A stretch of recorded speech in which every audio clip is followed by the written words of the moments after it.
Chères Pérosiennes, chers Pérosiens, au nom de l'ensemble des conseillers municipaux et en mon nom personnel, je présente à chacune et à chacun d'entre vous et à ceux qui vous sont chers mes meilleurs vœux pour cette année 2024. Des vœux de santé, de bonheur et de réussite dans vos projets personnels et professionnels.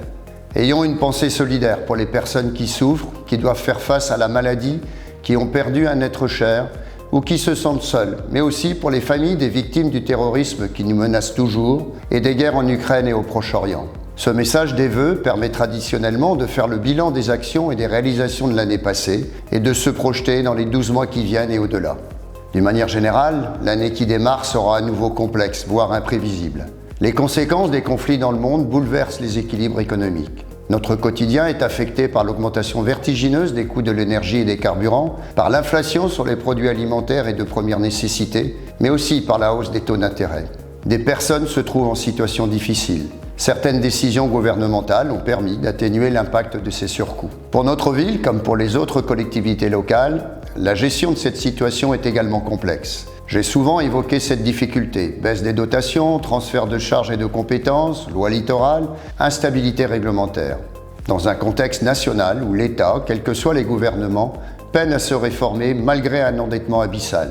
Nous assumons totalement notre responsabilité budgétaire avec la maîtrise des dépenses de fonctionnement, le développement de nos ressources et la volonté de ne pas s'endetter. L'adaptation de notre organisation est vitale pour continuer à avoir les moyens de notre politique qui s'articule autour de 3 axes principaux.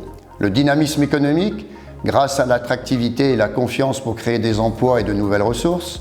Des actions pour attirer les jeunes familles à Perros-Guirec par une politique du logement volontariste et des structures d'accueil, de scolarisation et d'animation séduisantes. L'accompagnement du vieillissement de la population par des structures et des services adaptés. Dans ce cadre, les décisions que nous prenons intègrent en permanence les grands enjeux environnementaux.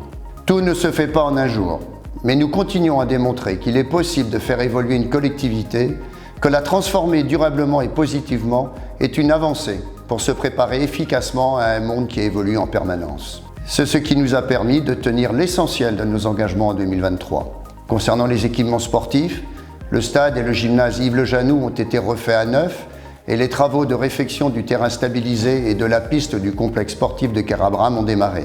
Notre cadre de vie a évolué avec les travaux de la place des Halles en cœur de ville et la reconfiguration de la rue Maréchal Foch qui a été achevée et a permis sa piétonnisation pendant l'été.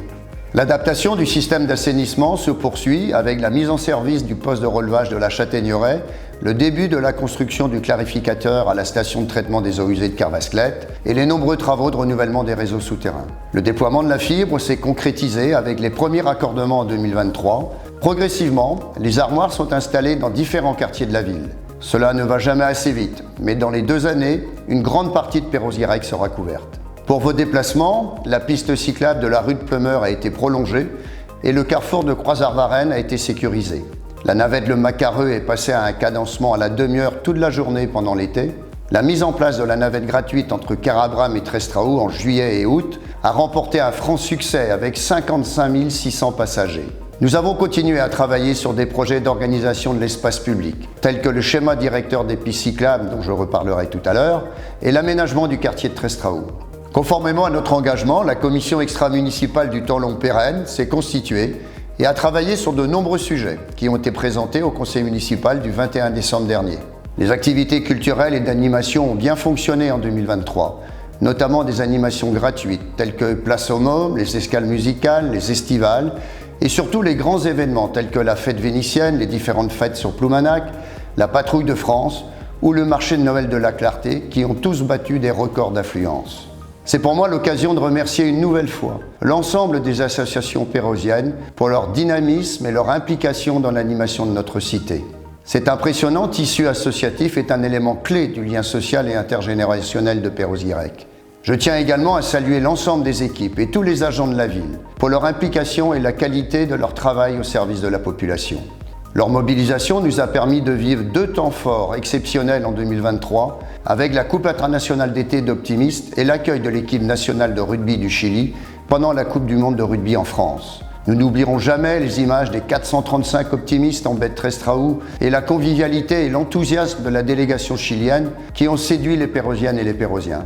2023 aura été également marqué par l'officialisation de l'extension de la réserve naturelle nationale des Sept-Îles, qui, avec ses 19 700 hectares, en fait la deuxième plus grande réserve marine de France métropolitaine, après celle des Bouches de Bonifacio. Ces événements renforcent la notoriété et l'attractivité de notre ville. L'année 2023 aura confirmé la vitalité de nos activités économiques et touristiques, avec notamment l'ouverture de la Thalasso Rosemarine et les nombreux investissements dans les hôtels, les restaurants, les commerces et les activités artisanales et commerciales. Grâce à cette dynamique, nous pouvons aborder l'année 2024 avec une réelle sérénité, malgré le contexte incertain que j'ai évoqué au début de mon propos. Nous allons continuer à améliorer et optimiser notre fonctionnement au service des Pérosiennes et des Pérosiens. Grâce à son attractivité, notre ville va accueillir plus de 1000 logements qui vont être livrés dans les 2 ans, dont 280 logements sociaux qui vont permettre de répondre en partie à la demande de locatifs à l'année. Face à la croissance attendue de la population, notre offre commerciale va se renforcer avec l'ouverture de l'Intermarché à Kerabram après plus de 10 ans de bataille judiciaire, mais aussi d'un Carrefour City à Treistraou et de nombreux nouveaux commerces dans les différents quartiers de Perros-Guirec. De nouvelles implantations d'entreprises vont également se concrétiser à l'espace d'activité de Kergadec. Nous allons réaliser des investissements structurants tels que l'espace jeunesse à Kerabram et l'élargissement et l'automatisation de la porte du bassin à flot. Avec ce dernier investissement, nous aurons remis à niveau le port du Linquin, après le poste de distribution de carburant, l'aire de carénage, le renforcement du mur de retenue et une nouvelle grue. C'est une véritable cure de jouvence. En 2024, nous aurons également à résoudre les désordres sur notre patrimoine historique que sont la chapelle Notre-Dame de la Clarté, le mur du moulin à marée du port de Ploumanac, les ailes du moulin du Crac et la cale de l'île aux Moines. Nous finaliserons l'aménagement de la place des Halles, remplacerons le platelage à la rade et referons une grande partie de la toiture de l'EHPAD. Notre programme de renouvellement des canalisations se poursuit dans de nombreuses rues, avec notamment un très gros chantier sur l'avenue du Casino. Nous allons mettre en œuvre notre schéma directeur des pistes cyclables en y consacrant 900 000 € chaque année pendant 5 ans, afin de constituer un maillage total de notre ville pour favoriser la circulation à pied et en vélo. La navette de Treistraou sera reconduite et nous prévoyons un dispositif similaire à Ploumanac. Nous allons investir au total 11,9 millions d'euros, dont 2,9 millions pour la porte du bassin à flot. Parallèlement, nous allons installer de nouvelles bornes de recharge de voitures électriques au centre-ville, à Treistraou et à Ploumanac. Nous programmons la mise en place de toitures, de panneaux photovoltaïques sur certains équipements publics. Nous allons élaborer un schéma directeur immobilier et énergétique afin de réduire la consommation énergétique de nos bâtiments communaux. Ces initiatives et ces réalisations démontrent notre volonté d'agir pour la réduction des émissions de gaz à effet de serre. En matière de services, à partir du 10 janvier, une permanence France Service sera assurée à la mairie chaque mercredi matin pour vous aider dans vos démarches administratives et numériques. Nous renforcerons notre politique culturelle et événementielle, notamment autour du label Terre de Jeux, en cette année olympique en France. Comme vous pouvez le constater, 2024 sera une année majeure en matière de réalisation d'équipements publics et privés qui renforceront notre qualité de vie et s'inscriront dans une volonté de développement durable. Soyez assurés que nous agirons toujours dans ce sens pour préserver notre vie en rose. Belle année 2024 à vous et à vos proches. Blavesmat.